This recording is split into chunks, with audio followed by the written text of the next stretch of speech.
Hello Duelists, it's Tombox here, and welcome to MST.TV, and in this video I'll be explaining to you guys how the Droll and Lockbird empty hand combo works in a ruling sense. A lot of you guys are kind of confused, like, man, is this even legal? You're watching a lot of these YGO Pro replay, is this even a bug? How is he able to use Droll and Lockbird? Well, I'll explain it in this video, but before I get into this video, I've got some good news and bad news regarding the giveaways. I have two giveaways that I was planning to give, will happen at the same time, a total of 4 mats total. Well, the bad news first. Well, the Ghost Reaper Winter Cherries meant to celebrate the 20k milestone. That has been delayed because the manufacturer went on vacation. That's going to go on later on, about next month when they're back. I think they're gone for about 3 weeks. But once they're back, well, that will go back in gear. But before they finish, here's the good news. They did manage to finish the Link Zone, I guess, MST edition release of the Link cloth mat. And I'll be giving away 2 of those. Links are down in the description below. The Gleam link is the giveaway link. Just follow the instructions there and you will be good to go.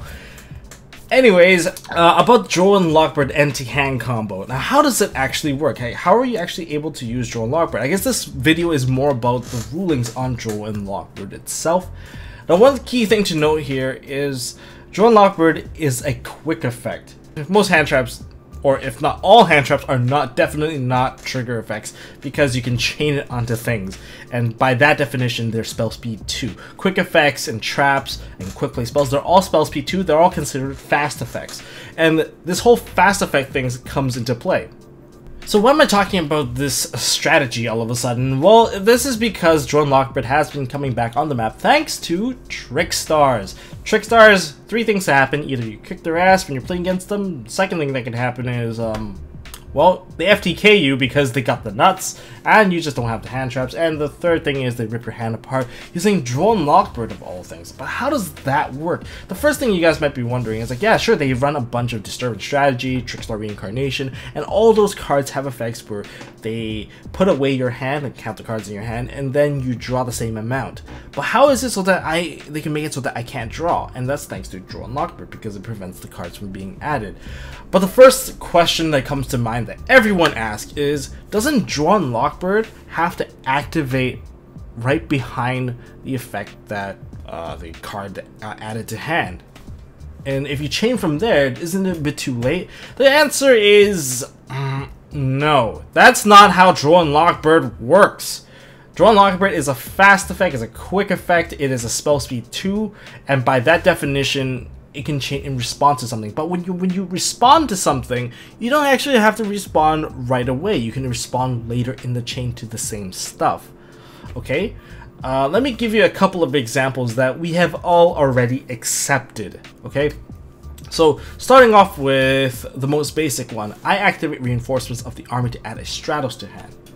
The moment I add Stratos to hand, I can't immediately play it because there is one little timing area that basically you can say the moment the card got added to my hand, my opponent can respond. But how does that actually work? Well, that's actually thanks to the fast effect timing chart. You can Google it, you can look it up on Konami's website, it is there. And what does that actually mean? Well, the fast effect timing chart goes like this. So the moment a card actually resolves, there is one particular set of things that you have to look at before it becomes an open game state.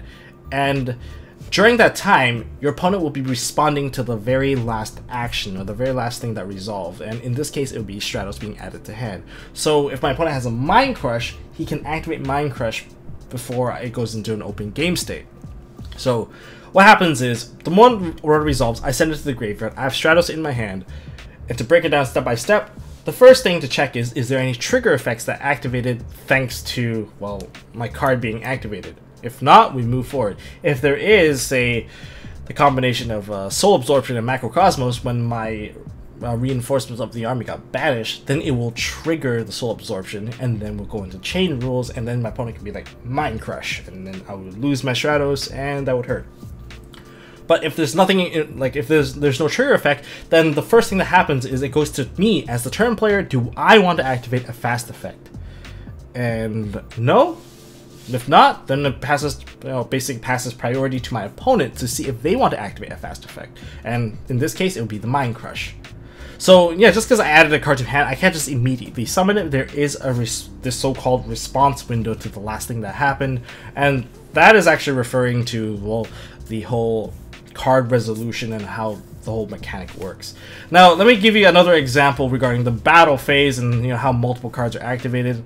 When I say I declare an attack with the same Stratos and you have a Mirror Force, I chain myself a Forbidden Lance to make myself immune to your Mirror Force, but then you can still activate Deprison. See, when I declare the attack, you can activate like multiple Mirror Forces if you want, as long as it's still part of my attack declaration. But once we move past that, then we're beyond that. And that same thing can be said for summoning. We all accepted that, say I summon out Stratos, you activate Bottomless Trap Hole, I can chain Torrential. And I'm not, well, I'm not directly responding to Stratos' summon, but it is still a response to Stratos' summon. Because just because it's not right behind it doesn't mean it's not part of the same chain. The reason why this chain exists is because I summoned Stratos. So the same thing can be said about adding a card. Adding a card would be, well, the moment the card got added to hand, the last thing that happened was the card being added. Therefore, this whole response timing, well, I guess you have a chance to activate Droll and Lockbird at any point in this chain. So if I activate, in response to me adding a card, I activate a card like Trickstar Reincarnation to cause you to draw.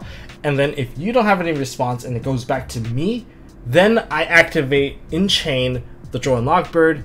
So Droll and Lockbird will resolve, and then you will discard or banish your entire hand and not draw because Droll and Lockbird has already resolved. So that's part one. But some of you guys might be thinking, hey, I can't resolve my entire effect, doesn't it fizzle? Now, for those of you wondering, does it fizzle? The answer is no. This part of the effect definitely does not fizzle. You actually have to resolve as much as you can. But when do you actually determine when you actually resolve as much as you can versus when you don't? Well, simply put, if it happens simultaneously and they're codependent, if one must happen at the same time as the other, that usually it says, and if you do this, then yes, you can say it fizzles, it just can't resolve properly. But regarding these drawing effects, Disturbance Strategy and Trickstar Reincarnation, these cards, they don't resolve simultaneously, they resolve in sequence. The first part is you banish your entire hand, or the first part is you shuffle your entire hand back into your deck, and then it states the word then, keyword then. Draw 5 cards, and then you'll have to actually resolve as much as you can. So you actually lose your entire hand, and basically that will be the end of that. Another effect that happens to have a resolve as much as you can in the case of this would be with Mass Change. Mass Change, if you look at the wording, it says blah blah blah blah, target a hero monster, whatever, and then send it to the graveyard. After that, summon out the mass hero from the extra deck, whatever. You see, that doesn't happen simultaneously either, so when I special summon out my Shadow Mist, search myself that Mass Change, and then I go activate Mass Change, and then you go activate Vanity's Emptiness, on the resolution, my Shadow Mist will be sent to the graveyard, and then I don't get the monster, because I still have to resolve as much as I can, because it's not simultaneous. They're not codependent with each other, and yeah, that's basically it. So, all in all, to summarize everything, fast effect timing, fast effects, quick effects, spell speed 2s is the reason why, well, Droll and Lockbird can be activated in the later chain in response to the last action that happened. Yeah. Does that make sense? I think that's all I got for today. If you guys enjoyed this video, hit me with a thumbs up. If you guys want to see more stuff from MST.TV, please hit that subscribe button. I will do some Magic Bullet stuff later. They're really fun. And if you guys got any questions or comments, leave it down in the comment section below, and I'll answer them as much as I can to the best of my knowledge. And if you want to check out the sources, you can check out sources here. I've also linked them. This is actually a really old ruling. I found like a very old article on YG Organization. I also found some articles on Duelist Grounds. So there is resources for this. So no, the game is not bugged. It's just how it is. And until next time, well, before next time, thank you to all my Patreons. Don't forget to check out the giveaway. And until next time, don't forget to hold on to your MST.TV. Hey guys, thanks for watching. If you like this video, please drop us a like so we know we are doing a good job, and you can also subscribe to MST.TV for more fantastic videos by clicking on the button on the left. Don't forget to check out our partners at Imperium Duelist. They make really high quality mats, including some of my own limited edition release stuff. And if you want to check out one of our past videos, click here on the right. As always, don't forget to hold on to your MST.TV, and I'll see you next time.